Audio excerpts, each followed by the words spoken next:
This is the home page of my software, which I have named as TipEase. So the home page is mainly divided into four functionalities. One would be to add a new waiter. The second would be to generate the bill which the customer gets. The third would be to settle the waiter tips at the end of the day. And the fourth is to retrieve a waiter's information. That would be the waiter's name and the UPI ID to which we credit the tips at the end of the day, just on the basis of the waiter ID. So suppose we create a waiter named Jatin, which is my name, and we assign him a UPI ID. I'll use my original one so that y'all can at least credit me some money. Moving on. So this is it. We add a waiter named Jatin into the backend. And now suppose if there is a customer who I serve and the restaurant wants to create a bill for them to pay the amount.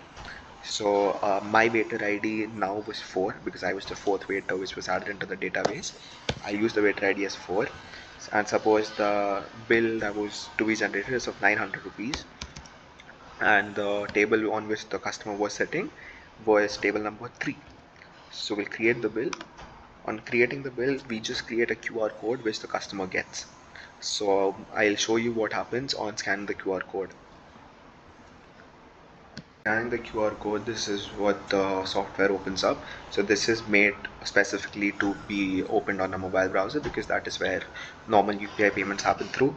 So as we had seen earlier, the waiter name which I had put in was Jatin, and it was pulled on the basis of the waiter ID which was passed on through the QR. The table number and the bill amount was also passed on through the QR, and there was no other interference with that.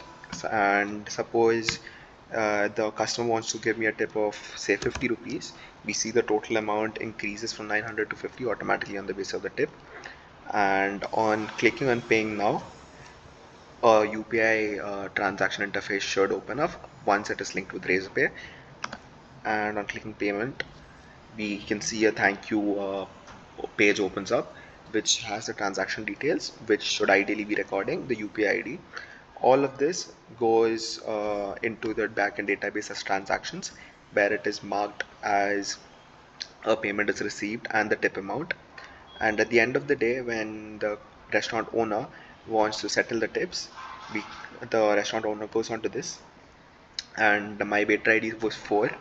So I'll put in my waiter ID as 4 and click on settle tips, and that amount is directly credited to my UPI through my UPI ID, which was set into the database initially while adding a new waiter.